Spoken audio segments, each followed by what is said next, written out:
Dzień dobry, moje nazwisko Robert Mazurek, witam serdecznie na kanale Mr. Akumulator. Chciałem przedstawić pana Sławomira Wysmyka, tak będzie najwygodniej. Sławomir Wysmyk wraz ze swoim przyjacielem Jackiem Teodorczykiem I kolegą Andrzejem Wąsakiem, który bardzo intensywnie pomagał. w trójkę skonstruowali to może źle powiedziane. Wyprodukowali czy przerobili Fiata 126P na napęd elektryczny. To, co się nazywa zwykle po prostu konwersją samochodu spalinowego na elektryczny. Chciałbym Ci zadać jedno pytanie na sam początek, bo jadąc do Ciebie nurtowało mnie pochodzenie Fiata. Fiat nam się kojarzy z włoską firmą, natomiast na niego tak. często mówimy polski Fiat. Czy ten pojazd ma swoje korzenie we Włoszech? No, korzenie we Włoszech na pewno, ponieważ został zaprojektowany Fiat 126 we Włoszech. Natomiast większość maluchów była wyprodukowana w Polsce jako polski Fiat 126P. A ta wersja, którą mamy tutaj, tak zwany Elegant, no to już była produkowana wyłącznie w Polsce. W Bielsku? Bielsku, tak. Z którego roku jest ten samochód? Ten samochód jest z 1998 roku, czyli 2 lata przed zakończeniem produkcji. Będziemy nagrywać ten materiał tak dynamicznie. My już się znamy kawałek. Czy możemy rozmawiać Sławek Robert? Tak, oczywiście, Robercie, bardzo Także proszę. tak będzie najwygodniej. Bardzo proszę. Tak, Powiemy to widzom sprawę. z góry, żeby po prostu różni nas niewiele wiek, żeby tutaj nie zwracać uwagi na to. Przyzwyczajony jestem do tego, że ze współpracownikami rozmawiamy na ty. Super. Sławku, oddaję Ci głos, oddaję Dobrze, Ci wizję. chciałbym- Oprowadź nas po maluszku swoim.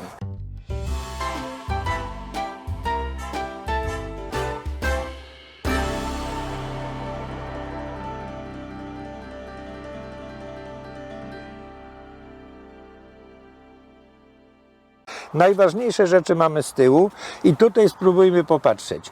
Przede wszystkim przerobiony został napęd, usunięte zostało sprzęgło, pozostała skrzynia biegów nieco zmodyfikowana, odcięta od góry, ponieważ ta część była niepotrzebna.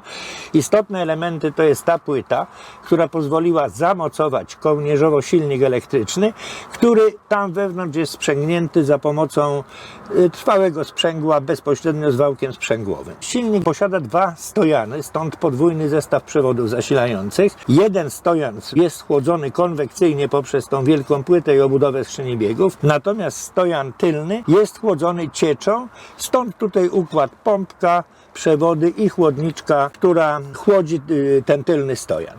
Dodatkowo z tyłu widzimy, że akumulator pokładowy, który zasila instalację elektryczną, został przeniesiony do tyłu, to ze względu na lepsze rozłożenie wagi. Dodatkowe elementy, które muszą być użyte, to jest przede wszystkim sterownik silnika, to jest ta rzecz, którą mamy tam na dole. To jest urządzenie, które prąd stały o napięciu 72 V w moim przypadku zamienia sinusoidalną falę trójfazową, której częstotliwość i napięcie jest regulowane tak, żeby można było płynnie sterować obrotami silnika. Tu warto zwrócić uwagę na jedną rzecz. Chłodzenie silnika już omówiłem, natomiast schłodzony musi być również kontroler, czyli sterownik.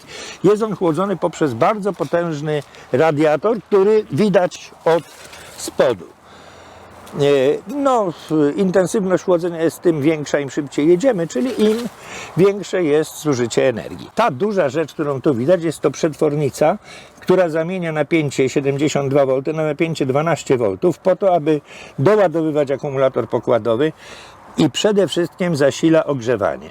I tu chciałbym dodać uwagę. Ogrzewanie jest 12V, dlatego przy mocy 400 W jest to prąd ponad 30 A, dość wysoki, dlatego muszą być dość grube kable. I jest to rozwiązanie nie najlepsze. Planuję przerobienie grzałki na napięcie 72 V. Wówczas ta wielka przetwornica zniknie, zostanie zastąpiona dużo mniejszą, która zresztą oryginalnie była zaprojektowana, aby mieścić się w tych otworkach, które niewykorzystane tu widać. Wobec tego cały układ będzie dużo bardziej przejrzysty, no ale to jest rzecz, która dopiero zostanie zrobiona. Przy okazji wiele osób dziwiło się, dlaczego nie wykorzystuje ciepła silnika do ogrzewania wnętrza. Nie ma to sensu. Temperatura jest za niska, stopień komplikacji takiego układu z dodatkowym nawiewem byłby zbyt duży, to się po prostu nie opłaca. No jeżeli chodzi o tylną część, to poza przeróbkami blacharskimi to już jest wszystko. Natomiast przejdźmy teraz do wnętrza. Mógłbym jeszcze o jedną rzecz dopytać? Bardzo proszę. Zauważyłem, że zabezpieczyłeś silnik, żeby nic na niego nie chlapnęło, bo No tak, jest on osłonięty od spodu, przynajmniej z przodu, i jak widać po przejechaniu prawie 6000 km nie było tu nic czyszczone, nic porządkowane, jest w zupełnie niezłym stanie. i tak jak wspomniałeś, zostało usunięte sprzęgło. Tak, sprzęgło zostało usunięte. Wiele osób zastanawia się, jak wygląda zmiana biegów bez sprzęgła. No, może o tym powiemy w czasie jazdy i będzie można to zademonstrować. Jeżeli chodzi o wnętrze, to tutaj zmian jest bardzo niewiele. Na pewno warto zwrócić uwagę na przełącznik jazdy do przodu i do tyłu. Może ja to pokażę z drugiej strony. Tutaj mamy przełącznik, teraz jest pozycja jazdy do tyłu, a to jest pozycja jazdy do przodu. Dodatkowo pojawił się woltomierz w miejscu przerobiony z miernika poziomu paliwa. Przy czym dodatkowo będzie tu jeszcze amperomierz. Na razie za amperomierz służy mi ten miernik, który tutaj widać w konsoli. W przygotowaniu jest z samochodu Seicento miernik temperatury płynu chłodzącego, który będzie zamontowany w tym miejscu i stanie się amperomierzem. W zasadzie, jeżeli chodzi o wnętrze, to jeszcze widać tylko usuniętą część tunelu, ponieważ ogrzewanie jest realizowane grzałką, która mieści się bezpośrednio tutaj w kanale ciepłego powietrza. Przejdziemy dalej. Następne zmiany to z przodu. Chciałem zademonstrować, bo parę osób krytykowało, że akumulator zamocowany taśmą. Otóż nie taśmą, tylko jest on w bardzo solidnej ramie, jak widać z kątownika, o grubości ścianki 3 mm. Także jest to rzecz bardzo solidna. Jest to solidna rama, bardzo solidnie zamocowana w nadwoziu samochodu. Strefa zgniotu wbrew pozorom jest tu dość duża. Jest tu jeszcze miejsce na koło zapasowe i pozostałe sprzęty, także raczej nie obawiam się uszkodzenia akumulatora w wyniku jakiejś kolizji, a nawet gdyby to nastąpiło, to o ile wiem, nie grozi to jakimiś strasznymi konsekwencjami. Z bateriami mechanicznie uszkodzonymi nic się nie dzieje po prostu. No przynajmniej na tyle, na ile jest moja wiedza. Kilka osób pytało, jak wygląda waga samochodu. Otóż waga zwiększyła się o 60 kg. Oryginalny maluch waży 600 kg, mój waży 660. Przy czym rozkład wagi wygląda tak, że z przodu przybyło prawie 100 kg, natomiast z tyłu ubyło 40 kg. To powoduje, że w sumie samochód jest cięższy o 60 kg. To, że większa jest waga z przodu, spowodowało konieczność poprawy resoru. Resor został wzmocniony, ale dzięki temu prowadzenie samochodu jest dużo łatwiejsze. Resor został wzmocniony poprzez tak zwane hamrowanie, także fizycznie on się nie różni, jest tylko sztywniejszy i ma większą strzałkę ugięcia. Więc bateria została sprowadzona z Chin, z fabryki, której dane za chwilę pokażę. 20S60P. To oznacza 20 ogniw połączonych w szereg i z tego 60 bloków połączonych równolegle. Daje to łącznie 1200 bateryjek, co daje pojemność albo wyrażoną w amperogodzinach 152 amperogodziny, a jeżeli to pomnożymy przez napięcie, to otrzymamy mniej więcej 11,2 kWh. W ten sposób wygląda pojemność. Parę osób zwróciło uwagę na to dość prymitywne pudełeczko, które jakby nie pasuje do reszty. Rzeczywiście jest to rozwiązanie chwilowe. W tym pudełeczku mieści się Arduino, które przerabia sygnał napięcia na wysterowanie miernika paliwa oryginalnego samochodu. To będzie urządzenie zamontowane nie tutaj, tylko całkowicie na liczniku, ale w momencie, kiedy skończony będzie amperomierz, który, jak wspomniałem, jest jeszcze w trakcie. Wreszcie ostatnia przeróbka, o jakiej myślę, to jest wymiana skrzyni biegów. Chcę zastosować skrzynię biegów z mechanizmem różnicowym od BIS-a, bo wtedy przełożenie się zwiększa i prawdopodobnie prędkość maksymalna wzrośnie z 90 do 100-105 km na godzinę, czyli auto będzie troszkę szybsze. Ale to są rzeczy, które dopiero zostaną wykonane. Chciałbym Cię dopytać jeszcze o te elementy. No tak, tu jest po prostu wyprowadzony wyłącznik akumulatora, który jest po prostu zdublowany poprzez ten przewód przekaźnikami, które powodują, że przełączenie stacyjki załącza jednocześnie akumulator. Dodatkowo wewnątrz mieści się, no to można odsłonić, to jest dość prymitywna puszeczka, w której mieści się bezpiecznik dodatkowy 400 amperowy, zaciski akumulatora robocze i ten dość prymitywnie zamocowany woltomierz. Jego rola jest tylko taka, że w momencie, kiedy ładuję akumulator, mam wyłączony zapłon i nie widać woltomierza wewnątrz. Więc tu jest dodatkowy woltomierz, który pozwala mi ocenić stan ładowania akumulatora w trakcie, kiedy on jest ładowany. I to generalnie wszystko, co się tu mieści. Jeśli chodzi o te elementy, które są z tyłu, czyli sterownik silnika i silnik, to na stronie www.goldenmotor.com są wszelkie informacje łącznie z charakterystykami, danymi technicznymi zarówno użytego silnika, jak i sterownika. Ładowarka jest przystosowana do zasilania z napięcia ze zwykłego gniazdka, to znaczy jej moc jest 3,2 kW.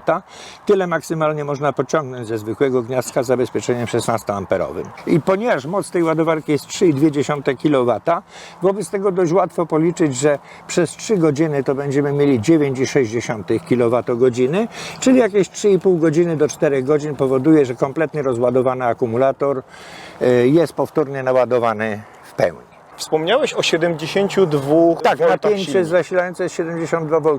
No cóż, zostało ono, przyznam, przeze mnie wybrane troszkę na zasadzie średniej, żeby nie było zbyt dużych natężeń prądu, bo przy 48 V byłyby te natężenia dużo większe i grubsze przewody. No i jednocześnie napięcie na tyle niskie, żeby było bezpieczne i to w zasadzie były kryteria, przez które zdecydowałem się na 72 V. To jest faktura, którą otrzymałem od producenta baterii. Faktura zawiera w sobie zarówno baterię i dodatkowo $300 to jest cena za ładowarkę.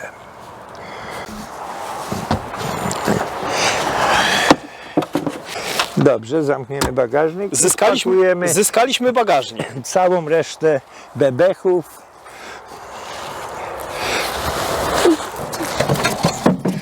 Sławek, czy planujesz przerejestrować auto na zielone rejestracje? Tak, ale nawet byłem już w Wydziale Komunikacji. No, na razie Łódzki Wydział Komunikacji jeszcze kompletnie nie wie, jak to zrobić, chociaż wie, że będzie zobowiązany to zrobić. Mam się zgłosić w drugiej połowie stycznia. Jest apteczka, rękawiczki, Tak, wszystko. gaśnica. Może najpierw, o. Potrzebujemy trójkąt. To jest kabelek. Sławku, powiem Ci, że do tego bagażnika wchodzi więcej rzeczy niż do przedniego bagażnika w Tesli. Zgoda, być może tak. Miałem przyjemność widzieć, oglądać. To co, jedziemy? Tak. Jesteśmy w środku. Jesteśmy w środku, tak, no i możemy ruszać. Ruszamy, tak jak wspominałem, ja zwykle używam 2 biegów, 2 i 4. Chociaż mogę zademonstrować, że z 4 też pojedziemy, tyle że samochód jest stosunkowo mało dynamiczny. Ale dla tych z Państwa, którzy się bali o to, jak wygląda zmiana biegów, powtarzam, można jeździć tylko na 4. Ja te biegi zmieniam, ponieważ dzięki temu mam większą dynamikę i proszę zauważyć, ruszamy dynamicznie na 2 i natychmiast przerzucam na 4 bez żadnego zgrzytu i żadnego kłopotu. Gorzej jest nieco z redukcją, kiedy chcę zredukować, żeby mieć hamowanie odzyskowe. Ale też można się tego nauczyć.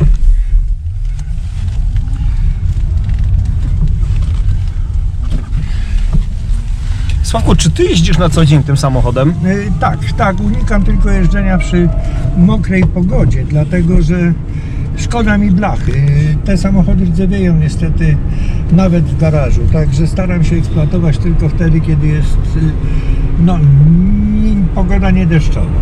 No dzisiaj nam się wyjątkowo bardzo ładna pogoda trafiła, jak na styczeń w Polsce. Tak, zdecydowanie tak, jest ślicznie. Zresztą ogólnie mamy takie zimy ostatnio.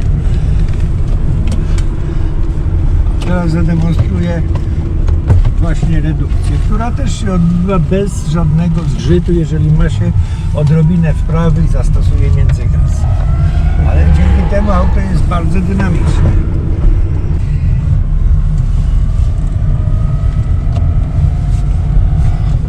Bardzo cicho jest w Zmiana samochodzie. biegu bez zgrzytu i bez kłopotu, także te osoby, które się tego obawiały, no mogą się przekonać, że nie jest to naprawdę wielka filozofia. Wsteczny i jedziemy do tyłu. Czyli wsteczny pozwala Ci dzięki temu przełącznikowi korzystać ze wszystkich biegów.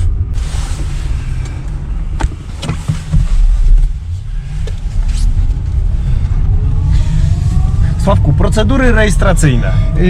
Tak, rzeczywiście procedura rejestracyjna jest troszeczkę bardziej złożona niż w przypadku auta spalinowego. Przegląd kosztował mnie około dokładnie 500 zł. Taka jest cena za zarejestrowanie wymiany napędu w samochodzie, wymiany rodzaju napędu. Czy te auta są rejestrowane na jakichś specjalnych zasadach po konwersji, czy to jest normalnie dopuszczenie do ruchu i normalnego użytkowania? To jest procedura rejestracyjna nieco dłuższa, ponieważ upoważnione do tego rodzaju rejestracji są tylko stacje okręgowe pojazdów. I ja korzystałem ze stacji PZ Motorskiej w Łodzi, gdzie kierownik tej stacji był szalenie pomocny, że tak powiem. Zależało mu na tym, żeby jak najprościej zarejestrować ten samochód. Powołany został rzeczoznawca, który sprawdził samą instalację elektryczną. No i po zważeniu samochodu i zdiagnozowaniu tego samego, co się robi w każdym samochodzie, czyli zwykłego przeglądu, bez problemu uzyskałem rejestrację. Czy sprawdzali coś więcej, typu czy nie ma jakichś przebić na karoserii? No to obejrzał rzeczoznawca ten od pojazdów elektrycznych i stwierdził, że rzeczywiście, że wszystko jest w porządku, natomiast doradził mi założenie dodatkowego bezpiecznika. To jest ten, który pokazywałem na początku akumulatora, rzeczywiście wprowadzony po uzyskaniu rady tego rzeczoznawcy. Zostały wystawione dokumenty stwierdzające, że samochód jest zbudowany prawidłowo. A czy on sprawdzał w jakikolwiek sposób, czy silnik i inne urządzenia posiadają jakieś akredytacje, jakieś uprawnienia, czy... Nie, przyznam, że nie, ale ponieważ silnik był kupowany u dealera w Polsce, to zakładam i posiadał certyfikaty CE, więc przypuszczam, że wszelkie inne warunki bezpieczeństwa również były spełnione. Dojeżdżamy teraz do znaku, koniec terenu zabudowanego. I tutaj mamy niestety 70, więc na razie jedziemy 70. I 70 możemy jechać, tak? Tak. Po lewej co nam pokazuje, Sławku, ten wskaźnik? Pokazuje napięcie, to jest w tej chwili około 75 V, przy czym stan naładowania akumulatora, teraz już chyba ograniczenie prędkości zniknęło. Czyli co, możemy sprawdzić jaka jest prędkość maksymalna. No ja wiem, że jest ona rzędu 90 na godzinę i tyle powinno nam się udać za chwilkę osiągnąć. Jedziemy samochodem na baterię. Tak jest, samochodem elektrycznym. Mamy, Sławku, 90 na godzinę, tyle ile możemy jechać. I generalnie nie będziemy jechać szybciej. Nie. I teraz na przykład jak puścisz gaz, tak? A jak puszczę gaz, jak włączę hamowanie, proszę zauważyć, pojawia się minus, czyli hamowanie w gazie z odzyskiem energii. Poszukam teraz już miejsca do zawrócenia, ponieważ za chwilę wjeżdżamy znowu w teren zabudowany, więc dalsza jazda już nie miałaby sensu. Stan naładowania akumulatora to jest w tej chwili około 78 V, czyli prawie pełny. Jeżeli chodzi o ogrzewanie, to tak, ogrzewanie mamy dwustopniowy nawiew, pojawia się pewien nawiew i drugi stopień, poprzestaniemy na pierwszym stopniu. Natomiast jak widać, jest teraz bardzo niewielki pobór prądu, bo to 1 dzielone przez 3 to było jakieś 0,3 A, nie ma o czym mówić, ale włączenie grzałki na pierwszy sposób powoduje, że już się pojawia około 3,3 ampera w rzeczywistości. No te 3,3 ampera razy 72 V to jest właśnie 200 W jedna grzałka. Następne przyciśnięcie powoduje uruchomienie drugiej grzałki. Natężenie natychmiast wzrosło do 15 mV, czyli 5 amperów, czyli znowu razy 72 V to jest około 400 W, czyli taka jaka jest moc ogrzewania. Ogrzewanie daje się poczuć, że ciepłe powietrze już bardzo ciepłe. I to jest ta sytuacja, o której mówiłeś tam przy silniku, że planujesz zmianę. Planuję zmianę, tak, dlatego że przede wszystkim w tej chwili mamy, temperatura wewnętrzna jest dość komfortowa, ale to dzięki temu, że temperatura na zewnątrz nie jest niska. Gdyby to były temperatury rzędu minus 10, to mielibyśmy za chłodno. Dlatego planuję zwiększyć moc grzałki do 600 W, ale żeby to zrobić, muszę ją zasilić już wysokim napięciem 72 V, co będzie zresztą dużo rozsądniejsze z punktu widzenia zużycia z punktu widzenia konstrukcji samej grzałki, przewodów doprowadzających i łącznika. Kilka osób się obawiało, że przy użyciu ogrzewania zasięg bardzo spadnie. Otóż tak nie jest. Możemy sobie zrobić takie szybkie przeliczenie. Gdybyśmy założyli, że samochód jedzie 100 km na godzinę dla uproszczenia i że jedziemy przez godzinę, czyli pokonamy 100 km, a zatem pełen zasięg tego samochodu, to przez tą godzinę przy tym 400-watowym ogrzewaniu zużyjemy jednocześnie 0,4 kWh, no bo 0,4 kW razy 1 godzinę. Czyli będzie to ile? Około 3-3,5% baterii. Oczywiście, gdybyśmy jechali w mieście ze średnią prędkością 50, to wtedy to już będzie około 7%. No a jeżeli będziemy stali w korkach i mieli średnią prędkość, nie wiem, 20, to oczywiście zużycie energii na ogrzewanie będzie odpowiednio wyższe, ale w żadnym przypadku nie jest ono w sposób dramatyczny obniżający zasięg. Jest to niewielki wpływ. Ok, teraz pokażemy, jak jedziemy do tyłu. Przełącznik do tyłu i ten samochód ma tę cechę, że nie pojedzie, kontroler nie pojedzie do tyłu, jeśli się toczy do przodu. Teraz dopiero jak stanął, to pojedzie do tyłu. No ale to jest takie zabezpieczenie. Jest jeszcze jedna bardzo ciekawa rzecz, o której nie mówiłem. Kontroler ma również funkcję tempomatu. Ten mały guziczek, który tu widzimy, to jest tempomat. Po prostu jeżeli ustawię ten guziczek, jeżeli ustawię określoną prędkość i nacisnę ten guziczek, to kontroler będzie automatycznie utrzymywał tą prędkość. Coraz więcej innowacji. Tak, to już jest sprawa wynikająca. Każdy kontroler silników tego typu posiada tą funkcję. Więc wystarczy dodać tylko przełączniczek i mamy tempomat. Sławku, a czy mógłbyś opowiedzieć coś o historii tego projektu? Bo ja ją znam, słyszałem już ją, widzowie, którzy oglądali nasz poprzedni odcinek, również to znają, ale czy ty mógłbyś tak w kilku słowach opowiedzieć? I co was podkusiło z Jackiem, żeby wyprodukować, przerobić maluszka spalinowego na elektrycznego? Otóż, cóż, Jacek przeczytał gdzieś w prasie o sposobach przerabiania klasycznych samochodów zabytkowych w Ameryce na samochody elektryczne i uznaliśmy, że można to zrobić i u nas, a ponieważ ja jestem hobbystą od maluchów, mam ich kilka, to postanowiłem zrobić malucha. Istnieje też uzasadnienie, kiedy pan premier Morawiecki obiecał nam za 3 lata 1 000 000 samochodów elektrycznych, pomyślałem sobie, że pomogę i zrobię chociaż jednego. No i cóż, ja się wywiązałem. Sławku, czyli tak, Jacek zobaczył... Jacek rzucił pomysł, ty go podłapałeś. Jak długo trwało robienie tego samochodu? Trwało dość długo, ale to dlatego, że najpierw usiłowaliśmy opanować sam napęd, czyli zamocowanie silnika i kontrolera, zasilając ze zwykłych akumulatorów kwasowych. Dopiero kiedy ta próba wypadła pozytywnie, dopiero zaczęliśmy zamawiać i starać się o akumulator. Ponieważ w międzyczasie wypadł nam chiński Nowy Rok i wszystko było zatrzymane, to praktycznie pierwsze jazdy tego samochodu były jeszcze z zasilaniem z akumulatorów kwasowych. Odbyły się na przełomie roku 17 i 18, ale dopiero latem roku 18 otrzymaliśmy gotowy akumulator i można było rozpocząć eksploatację już na poważnie z dobrym akumulatorem. Także trwało to w tej sytuacji w sumie ponad pół roku. Sławek, gdybyś wiedział po tej przeróbce, po tej konwersji tego samochodu, to co wiesz już dzisiaj, ile potrwałaby następna przeróbka? Jeżeli mielibyśmy dostarczone wszystkie części, czyli byłyby na miejscu, to upadalibyśmy się z całą pewnością w ciągu miesiąca. Czy przeróbka tego samochodu na elektryka bardziej przypominała pracę elektryków, czy bardziej przypominała pracę ślusarskie? Zdecydowanie prace ślusarskie, prace mechaników, ponieważ dużo więcej było przeróbek blacharskich, i rzeczywiście mechanicznego dostosowania połączenia silnika elektrycznego ze skrzynią biegów. Prace elektryczne były w sumie generalnie bardzo proste.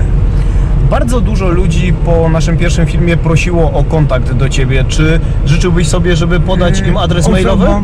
Osobom zainteresowanym bardzo proszę, możesz podawać adres mailowy, ja chętnie na wszelkie pytania odpowiem. Chociaż z góry odpowiem, że nie jestem zainteresowany w żaden sposób stroną komercyjną. Ja nie zamierzam zarabiać, natomiast chętnie pomogę wszystkim zainteresowanym. Super. Sławku, zasięg może być z jednej strony cyfrą wyliczeniową, bo dość łatwo da się policzyć te rzeczy. Natomiast czy masz jakieś doświadczenia z dłuższą trasą? Tak, pokonywałem trasę. Otóż trasę 100 km daje się pokonać bez problemu w każdych warunkach. Również w warunkach włączonego ogrzewania i włączonych świateł, bo taką trasę pokonywałem jadąc od kolegi w nocy przy zimnej temperaturze, kiedy musiałem włączyć i wycieraczki, i nadmuch. Czyli 100 km jest do pokonania. Tak.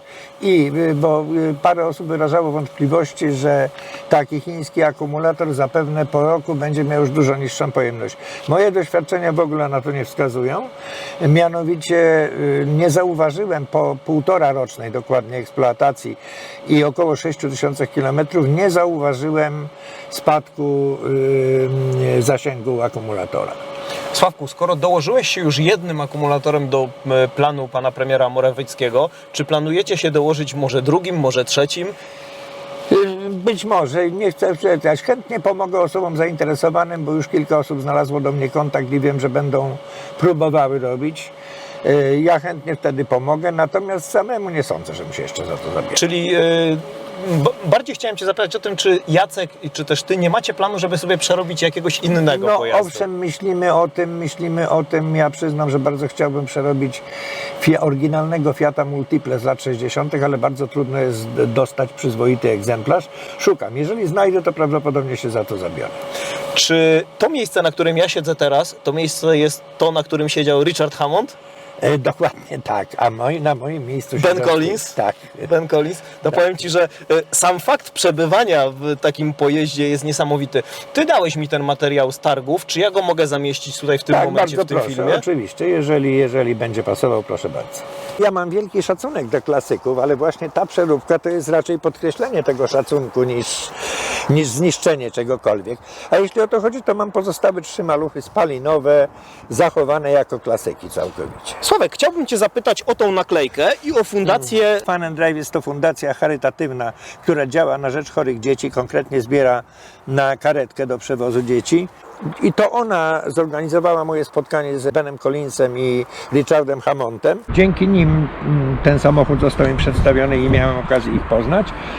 No cóż, ta fundacja działa bardzo intensywnie i wszelkie formy poparcia jej w postaci datku czy innego poparcia będą mile widziane. No to teraz mam propozycję. Ja poproszę cię o autograf na tej naklejce, którą mi przekazałeś w naszym pierwszym spotkaniu i wystawię ten autograf na licytację.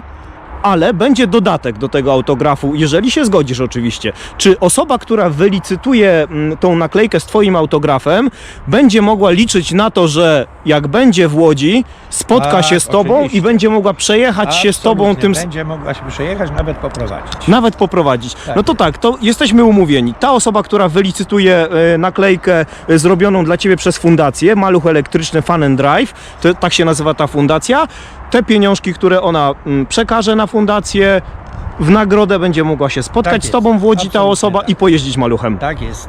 Sławku, tutaj widzę jakieś autografy. To są autografy właśnie Bena Collinsa i Richarda Hammonda w czasie tych targów, na których miałem okazję ich poznać. A powiedz mi, jaka była ich opinia? Jak miałeś okazję bardzo, porozmawiać? Tak, bardzo im się podobało, a nawet, co prawda tego ja nie słyszałem osobiście, ale mi powtórzono, że Ben Collins zapytany na końcu w wywiadzie, który z olbrzymiej ilości samochodów, które były na tych targach, zabrałby ze sobą do Anglii, powiedział, że elektrycznego malucha.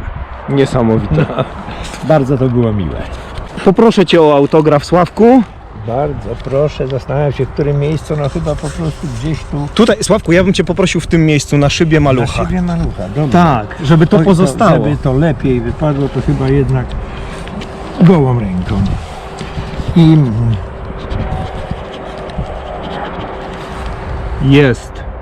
Jest autograf. jest to mój podpis. Bardzo Ci dziękuję za Ja nasze dziękuję. kolejne spotkanie. Ja dziękuję, Robercie. Jestem pod ogromnym wrażeniem po raz A ja? kolejny tego maluszka. A ja będę czekał na to, jak ukaże się materiał, zwłaszcza z transkrypcją angielską. Dziękuję jeszcze raz. Do Dziękuję widzenia, jeszcze raz. Robercie. Do zobaczenia, Cześć. Sławku. Pozostaw swój ślad klikając w odpowiednią łapkę. Napisz w komentarzu opinię na temat zagadnień poruszonych w tym filmie. Jeśli interesuje Cię tematyka kanału Mr. Akumulator, zasubskrybuj, jeśli tego jeszcze nie robisz. Dziękuję za uwagę.